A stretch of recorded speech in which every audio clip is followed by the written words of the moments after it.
Nós sabemos que essa crise veio para machucar muitos negócios, mas hoje eu quero falar aqui para vocês alguns dos segmentos que eu acredito que vão praticamente deixar de existir pós-corona crise. Então existem sim várias previsões, existem tendências que falam que alguns mercados vão ser modificados, muitas empresas e segmentos já se adaptaram, existem algumas teorias que o consumo irá mudar. Essa é a minha opinião, baseada até num artigo que eu li recentemente com esses três mercados. Apesar do último número divulgado pelo Sebrae em abril, que já haviam mais de 600 mil empresas que foram fechadas e novos 9 milhões de desempregados, em maio, praticamente em junho já, esse número provavelmente é muito mais alto. Mas eu vou começar aqui elucidando o primeiro exemplo de um segmento que eu acredito que vai deixar de existir. E eu não estou indo pelo óbvio, porque assim, quando a gente pensar, existem vários mercados e empresas que estão num prejuízo gigantesco. Vamos pegar um exemplo disso, as companhias aéreas, Essas empresas estão sofrendo porrada de todos os lados, Porque a maioria das empresas, o avião em si não é delas. Você pega um empréstimo no banco para pagar os aviões e tudo isso é pago conforme os voos, estão sendo feitos. Então, eu acredito que por não ter nenhum voo ativo, ou a grande maioria das rotas, eles não estão pagando os compromissos e vão ter que renegociar todas essas dívidas, todos os leasings dos aviões. Agora, eventualmente as pessoas vão voltar a voar novamente, mesmo que de uma maneira diferente, com novas precauções, então esse é um setor que voltaria a funcionar. Agora, o que eu acredito que você não deve ter ouvido falar ainda, e é um setor que pode deixar de existir, são cinemas. Então o mercado cinematográfico já havia praticamente sofrendo grandes perdas financeiras, especialmente no mercado americano, onde esse segmento é popular, Hollywood nasceu de lá, eles têm uma cultura muito maior de assistir filmes, tem muito menos acesso à pirataria, a baixar filmes, vamos falar assim, da internet. Agora, recentemente, o estúdio da Universal lançou o filme que chama Trolls, o Trolls 2, e foi praticamente o lançamento mais popular online. Em seguida, a Disney já lançou um filme também online, que é Os Dois Irmãos. O que você pode entender desse comportamento? Já existiam vários cineastas que preferiam e tendenciavam a buscar mais lançamentos online. E quem não deixava isso, na verdade o lobby da indústria cinematográfica dos cinemas, era quem não queria isso. Porque se você pensar, todos os filmes precisariam ficar pelo menos 90 dias exclusivos lá no cinema.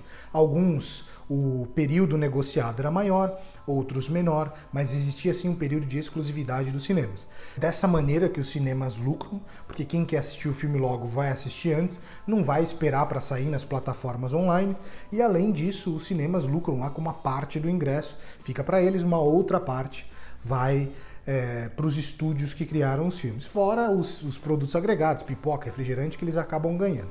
Agora pensa só, esse lançamento da Universal e da Disney foi um extremo sucesso, e por mais que nos Estados Unidos o ticket foi $20, se a gente trouxesse isso para a realidade aqui do Brasil, vamos pensar que para você assistir um lançamento de um filme desse, custe, na mesma moeda, custe R$20 ou R$30. Hoje, para você ir no cinema, eu acredito, não sei aí na sua cidade, mas eu acho que aqui em São Paulo, pelo menos, o ticket era, entre torno de 35, 30, alguns até R$40, dependendo do filme, se for 3D. Quando a gente fala de R$30, você geralmente não vai sozinho para o cinema. Ou você leva o seu cônjuge, ou você leva filhos, alguém. Então a gente está falando de 2, 3 tickets por vez no cinema, fora pipoca e refrigerante. Então é um passeio aí que custava R$100 em média. Quando você traz isso para a realidade, que cobrando R$25 a R$30 por ingresso online, você assiste em casa, você mesmo faz sua pipoca, você mesmo faz sua comida, não tem todo o transporte para você ir até o cinema, Essa é uma escolha de muitas pessoas e eu acredito que deve ser uma tendência. Fora o seguinte fator, imagina que para os cinemas continuarem a funcionar bem, não vai poder sentar uma pessoa do lado da outra, pós-corona e por um bom tempo. Então o ticket que era 30, para compensar os custos fixos que ele tem da sala, não vão custar mais 30. Talvez custe 50, 60, 70 reais o ticket, menos pessoas iriam, né, mas eles terem que cobrar esse preço mais caro para justificar os custos fixos. E esse é um setor que eu acredito que, se não desaparecer, ele vai ficar cada vez mais nichado e menor. Antes tinham muitos cinemas, quem lembra, 20 anos atrás, existiam muitos cinemas em todos os lugares e foram cada vez mais centralizados apenas pelas grandes empresas, até o ponto que eu acho que isso deve se encolher. O segundo segmento, que eu acredito que é até mais lógico, esse você deve prever que também vão ter problemas, é o segmento de loja de departamentos. Então, se a gente pegar o exemplo da Macy's, que é uma loja de departamento como se fosse Americanas nos Estados Unidos, as vendas online cresceram mais de 470%. Ainda nesse ano. Então, se você pensar, essa é uma tendência que, se você compra às vezes da Americanas, Magazine Luiza, até Casas Bahia e outros produtos, a entrega está cada vez sendo mais eficiente. Então, às vezes, se é São Paulo, os produtos demoram 1-2 dias para chegar. Se você sabe o que você quer comprar, o produto exato, você pode comprar online. Vai reduzir aquela necessidade de você ir e escolher o produto. É claro que tem gente que gosta, de ir lá pegar, escolher, olhar. Eu, particularmente, prefiro muita coisa eu mesmo olhar, pegar e escolher. Então, ainda assim, vai ter um nicho para isso. Agora, se pensar, essas empresas são baseadas num patrimônio imobiliário, Até tem aquela frase do Ray Kroc, que é o fundador do McDonald's, que ele fala que o negócio dele não era hambúrguer, mas era imóvel. E dá pra gente comparar isso até, por exemplo, com outras grandes redes aqui no Brasil que têm imóveis em vários lugares. São vários pontos estratégicos que valiam milhões, milhares de reais, se somados todos juntos, que podem deixar de valer tanto, já que você não vai poder ir tanto na loja assim. Talvez você vai olhar lá e vai comprar online. Então eu acredito que não é um setor que vai deixar de existir, mas vai começar a ter a participação cada vez mais questionada pelos próprios administradores, se vai valer a pena ter tantos pontos físicos do que focar apenas online. O terceiro mercado que eu quero mostrar aqui para vocês hoje é um que são os administradores e os próprios coworkings, aqueles espaços de coworking.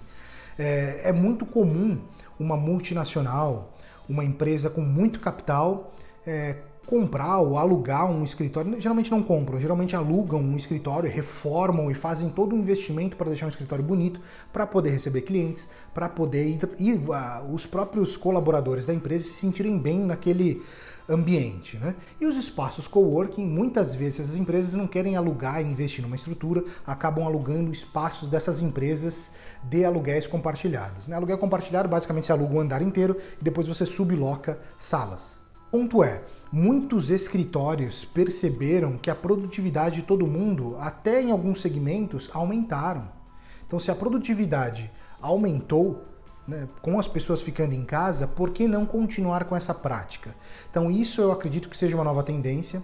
Nós até aqui na empresa, por exemplo, já tem até alguns planos, não vai ser 100% em casa, mas a gente já tinha algumas pessoas que ficavam 100% trabalhando de casa antes da crise, mas eu acho que agora isso tende a aumentar em ficar muito parcial, de alguns dias em casa, alguns dias no escritório, porque assim você não precisa ter um mega escritório. Eu acho sim, você precisa ter uma sala de reunião, mas o nosso índice de reuniões online, ainda mais que a gente atende gente de outros estados, outras cidades, que não dá para você marcar uma reunião presencial todo dia, vamos falar assim, tem aumentado muito. Então eu acredito que para os espaços de coworking eles vão perder muitos clientes, porque ao invés de ter um escritório físico, contratos mensais, essas empresas vão poder às vezes alugar só uma reunião, uma sala de reunião quando precisar, e em geral vão deixar as pessoas trabalhando de casa. E isso até interfere em alguns prédios comerciais que são voltados para esse modelo.